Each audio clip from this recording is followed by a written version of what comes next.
Good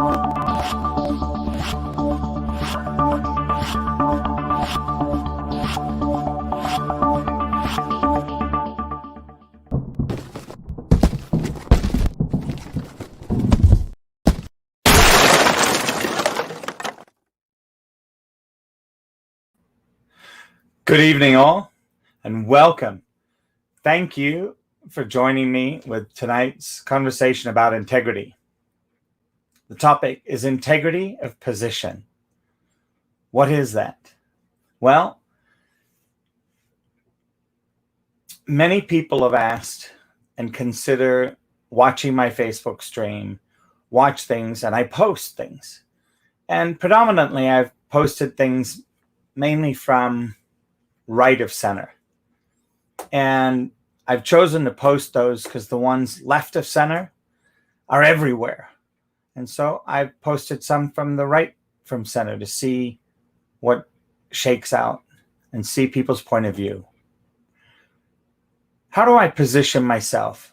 Well, if I listen to people that get on my Facebook and hate text me and hate message me, they say that I'm far right.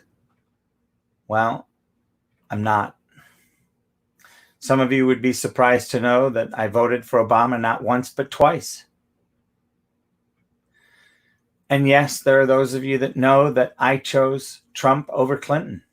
Why? Because of my own personal experience with the Clinton Foundation in Haiti. Whatever our reasons are, whatever our choices are, they're our choices. They're our view. I may not have all the right answers. Well, guess what? Look in the mirror. Neither do you. When you can have professors from two prestigious universities that have differing points of view, does that mean one of them's wrong and the other's right because you say so? How many of you that are listening to this that have suddenly jumped onto a bandwagon because it seems like the right thing to do? Well, guess what? I'm not that gullible. I'm not that interested. I am searching, and I don't have all the answers. And to be honest, I've stopped caring how others see me because they're not even interested in looking below the surface. All they're looking at is the front page. And from the front page, they judge everything in the book. Now, that's your choice. That's their choice. I tend to be interested in looking a little bit deeper. I want to find out why somebody has the view that they have. My mission is to discover language that communicates without hatred or attack. Is there a right? Is there a wrong? Morally, ethically? Were our morals and ethics different 50 years ago, 100 years ago, 200 years ago, 250 years ago? Well, if you think that the morals and ethics 250 years ago should be the way they are today, then I think you need a little bit of a reality check. They were appropriate morals and ethics for that time and the struggles they had in that time. Who am I to judge them? Well, guess what? It's not for me to judge them. First of all, they've already passed on. And the way I look at it, God's already judged them. Now, that's my view. You may have your view. There's left and right. People say there's Democrat, there's Republican. Well, guess what? I don't care about those choices. I care about what I consider the best choice. Between now and voting in November, I'm going to choose what I think is the best choice. Why? because that's the way this country was designed, for each of us to have a single vote and to choose. And it's our right to have whatever choice we want. Now, if you choose to get mad at the person because they make a different choice than you, well, have a fun life, because people are going to make different choices than you for your entire remainder of your life, including your children, including your significant other, including your parents, your grandparents. And look what happens when they tried to force you to their point of view. And now, in today's world with everything going on, you want to force your point of view onto somebody else? So what do? You go out there and you gather people. You gather agreement. So you get an agreement reality going on. It may not even be accurate. And then the other side does the same thing. And then the two of you hate each other. Well, guess what? I don't want to play that 5-year-old game across the sandbox. It's not worth it. It's a waste of time. Can you be friends with someone with a different view? Does that have integrity? Well, my question to you is, why wouldn't it have integrity? We all have different views. Perhaps you might actually get interested in why that view is different than yours. Perhaps that person heard something or saw something that was different than you. Perhaps somebody's view of history is different than yours. Perhaps someone doesn't want to be a victim, doesn't want to look like they're a victim.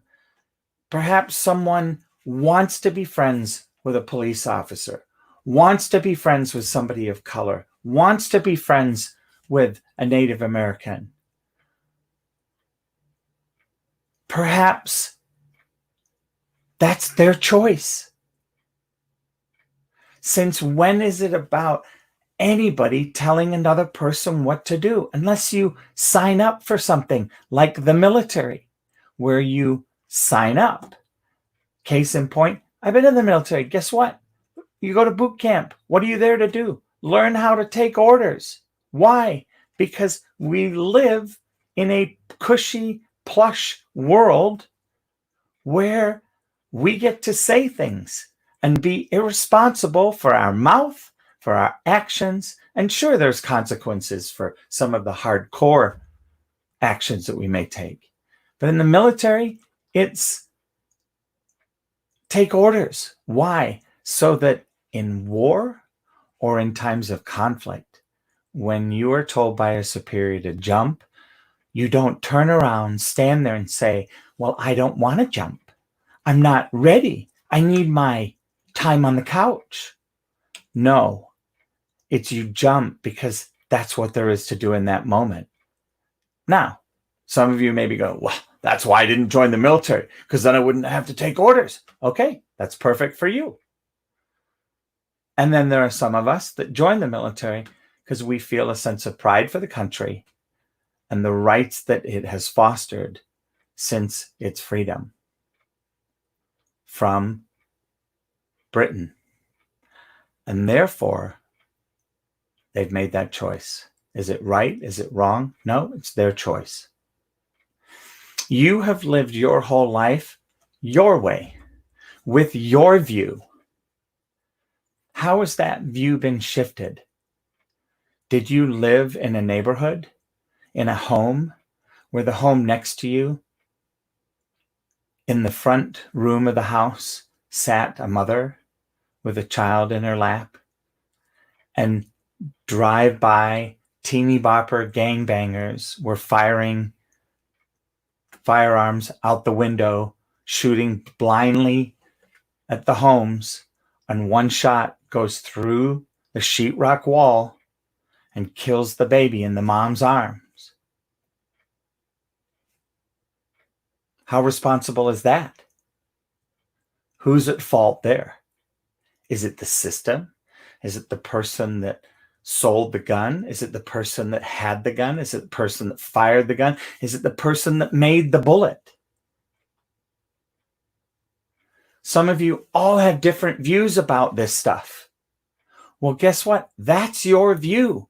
And there may be some inaccuracies to it. I can tell you this. I've had plenty of inaccuracies over the past few months, listening to a news source over here, listening to CNN, listening to Fox, listening to this friend, listening to that friend. Then they go and they Wikipedia the answer. Well, do you know that you can change the answers in Wikipedia? So what's the truth? Well, hopefully someday we will find out the truth. The truth as I know it is God is my Lord and Savior. My duty is to be here and now. And I have a mission to transform the planet through communication as best as I can every day, and to love my neighbor as myself, even when they do things I don't like. And to be an example, even when I get completely crushed myself and have to clean stuff up and have to apologize to people.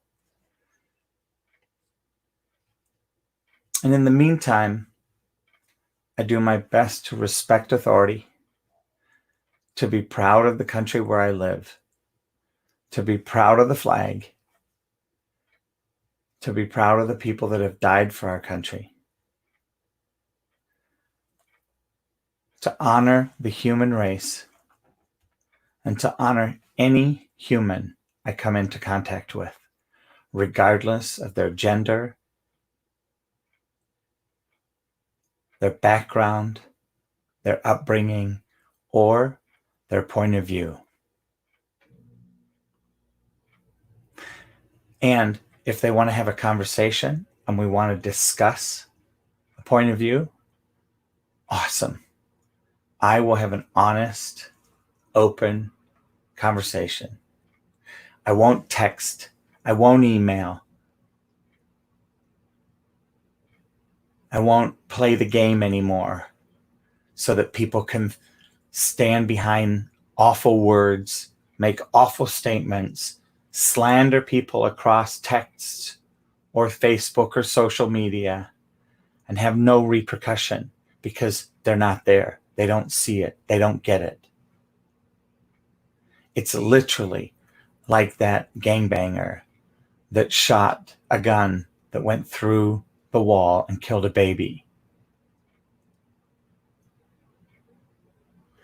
That's irresponsible. Therefore, my challenge for you is to own your communication. Own it, learn from it, grow from it. Don't smother somebody else because you just want to ram down their throat what you think is right. Perhaps it's the time to listen. Perhaps it's the time to learn. Perhaps it's the time to understand the other side and see what there is. I challenge you.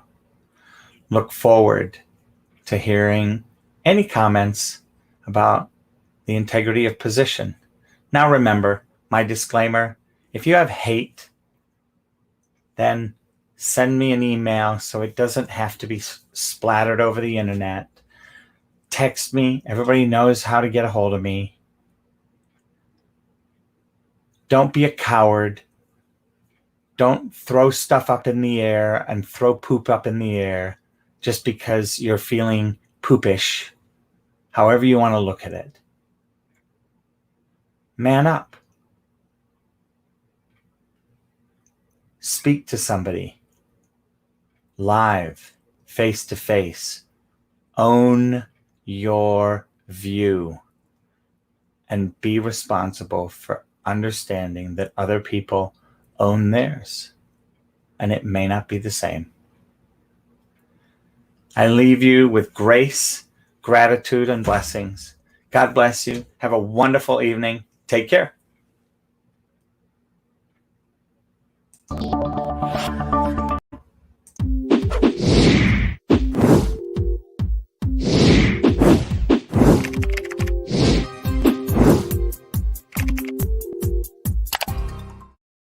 Coaching with Les has doubled my practice.